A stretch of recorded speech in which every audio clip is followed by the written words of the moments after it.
লিমন ছোট ভাই ফোন দিছে, দৈরারে লাউড স্পিকারে দে। হ্যালো, ছোট ভাই কিছু বলবি? কই আছো তুমি?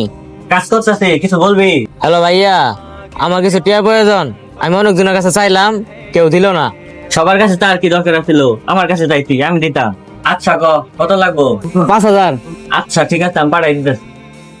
কেমন তো ছোট ভাই বড় হয়ে গেছে কেন তোর কাছে ঠিক আছে? তো কি হয়েছে? তো ছোট ভাই এখন বড় হয়েছে, ওর উচিত ও নিজে কিছু করে খাওয়া, বড় ভাই টিয়া খাওয়া না।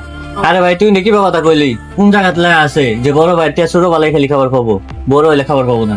কিন্তু তারপরেও আরে ভাই শুন, এখন কেউ চাকরি খুঁজতেছে, এখন তোর খারাপ সময় কাটাছো। আর এই ওর খারাপ সময় পাশে যদি না দাঁড়াইতে পারি, তাহলে ওর বড় ভাই হয়ে লাভ কি? ওই ফোন দে। আরে ছোট ভাই, তুই আগে কলেজ আসিলি? হ্যাঁ ভাইয়া, কোলে আছিলাম। তোর মাথাটা হই না, মুন্ডা বইরে গেল। তোমার মতন সব বড় ভাই যদি এইভাবে সব ছোট ভাইয়ের বিপদে পাশে দাঁড়াইতো, সহজে সব বিপদের সাথে লড়তে পারবো। भाई मिले जिनके दिलों में सफाई मिले, ना ही मिले तुझे सांप तेरे रास्ते में, तुझे जब भी मिले भाई बस दुआ